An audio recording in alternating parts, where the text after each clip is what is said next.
नमस्कार, मैं राजकुमार श्री औरबिंदो सोसाइटी से आप सभी का हार्दिक स्वागत करता हूं। हम शिक्षा में शून्य निवेश नवाचार कार्यक्रम ZII द्वारा संकलित एक रोचक नवाचार के बारे में विस्तार से जानेंगे। इस वीडियो में मैं आपको इनोवेटिव पाठशाला के अंतर्गत महाराष्ट्र बोर्ड की कक्षा 3 के पर्यावरण अध्ययन की पाठ्य पुस्तक के पाठ संख्या 22 हमारी आवश्यकताएं कौन पूरी करता है को एक नवाचार अभिनव शिक्षण तकनीक की एक गतिविधि मैं कौन हूँ के माध्यम से क्रियान्वयन करना बताऊंगा। वैसे तो इस पाठ को ZII के कई नवाचारों के माध्यम से पढ़ाया जा सकता है, परंतु इस वीडियो में हम इसे मैं कौन हूँ के माध्यम से समझेंगे। सबसे पहले मैं आपको इस पाठ के सार के बारे में बता देता हूँ। प्रस्तुत पाठ हमारी आवश्यकताएं कौन पूरी करता है विभिन्न व्यवसायों और उद्योगों की जानकारी पर आधारित है। इस नवाचार की नवीनता एवं उपयोगिता यह है कि चित्र दिखाकर सांकेतिक प्रश्नों के माध्यम से या पहेलियों के माध्यम से संभावित निष्कर्ष का अनुमान लगाने के लिए विद्यार्थियों में चिंतन और विश्लेषण की क्षमता का विकास किया जाता है, जिससे उनकी कंसेप्ट के प्रति समझ विकसित होती है। इस नवाचार क्रियान्वयन की अवधि 20 मिनट है। इस नवाचार की क्रियान्वयन प्रक्रिया के माध्यम से छात्रों को विभिन्न व्यवसाय और विभिन्न उद्योगों के बारे में जानकारी को पुनः अध्ययन करवाया जा सकता है। अगर हम पूर्व प्रबंधन की बात करें तो शिक्षक कक्षा में अलग अलग कई व्यवसाय जैसे कि माली, शिक्षिका, दुकानदार, कुम्हार, डॉक्टर आदि के नामों की पर्चियां या फिर उनके चित्रों की व्यवस्था सुनिश्चित करते हैं। पुनः अध्ययन की प्रक्रिया में नवाचारी शिक्षक छात्रों से विभिन्न व्यवसाय और विभिन्न उद्योगों की जानकारी को पुनः अध्ययन आसानी से करवा सकते हैं। इस नवाचार की क्रियान्वयन की प्रक्रिया से पहले इस बात को सुनिश्चित किया जाता है कि इस पाठ को पढ़ा दिया गया हो, इसका निर्माण और व्याख्या छात्रों को करवा दी गई हो।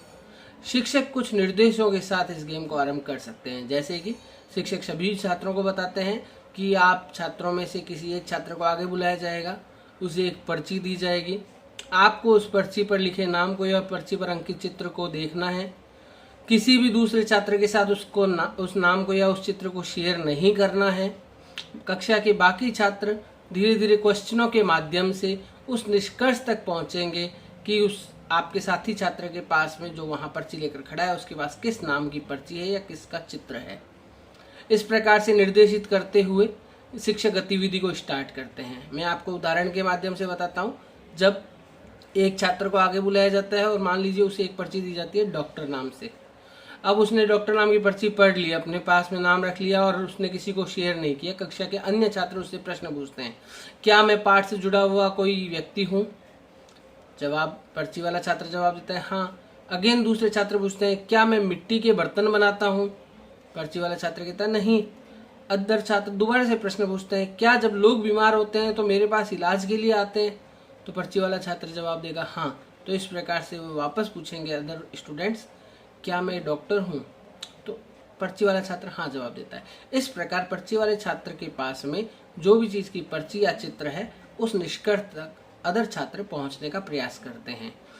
इस नवाचार के क्रियान्वयन से कई सीखने के प्रतिफल प्राप्त होते हैं, जैसे दूसरों के द्वारा कही जा रही बात, कहानी, कविता आदि को ध्यान से सुनते हैं, समझते हैं, अपनी प्रतिक्रिया व्यक्त करते हैं। सुनी हुई रचनाओं की विषय वस्तु, घटनाओं, पात्रों, शीर्षक आदि के बारे में वे बातचीत करते हैं, प्रश्न पूछते हैं, अपनी प्रतिक्रिया देते हैं। मनुष्य की जरूरतों से ही व्यवसाय और उद्योगों का निर्माण होता है, इस बात को भी वे समझते हैं। इस नवाचार के क्रियान्वयन में कई बातों को ध्यान में रखा गया है, जैसे प्रस्तुत पाठ को एक निर्धारित माह में पढ़ाया जाना चाहिए। कक्षा के छात्रों को कल्पना करके अनुमान लगाने और प्रश्न पूछने के लिए प्रेरित किया जाना चाहिए। सभी विद्यार्थियों को समान अवसर मिलने चाहिए। इस नवाचार के क्रियान्वयन में NCF 2005 के उद्देश्यों को ध्यान में रखा गया है। PTR अनुपात को ध्यान में रखते हुए इस नवाचार की क्रियान्वयन अवधि निर्धारित की गई है। विशेष आवश्यकता वाले बच्चों को भी इससे लाभ प्राप्त होता है। छात्रों में जीवन कौशल जैसे गहन सोच, आत्म जागरूकता, सृजनात्मक सोच, पारस्परिक संबंध का विकास होता है। साथ ही साथ उनमें निहित मूल्य जैसे सहयोग, अपने परिवार की, लोगों की, दोस्तों की सहायता करना, अपनी समझ को विकसित करना इत्यादि गुणों का भी विकास होता है। हम आशा करते हैं आपको यह नवाचार अच्छा लगा होगा। आप भी इस नवाचार के माध्यम से इस पाठ को अपने विद्यालय में पढ़ाएंगे। हम इस प्रकार के दिलचस्प नवाचार आप तक लाते रहेंगे। आपसे अनुरोध है, आप हमारे YouTube चैनल ZII को सब्सक्राइब करें। यदि ये वीडियो आप फेसबुक पर देख रहे हैं तो हमारे फेसबुक पेज को लाइक करें। नीचे दिए गए लिंक पर क्लिक करके आप इनोवेटिव पाठशाला ऐप को इंस्टॉल कर सकते हैं। इस वीडियो को देखने और लाइक करने के लिए आपका बहुत बहुत धन्यवाद।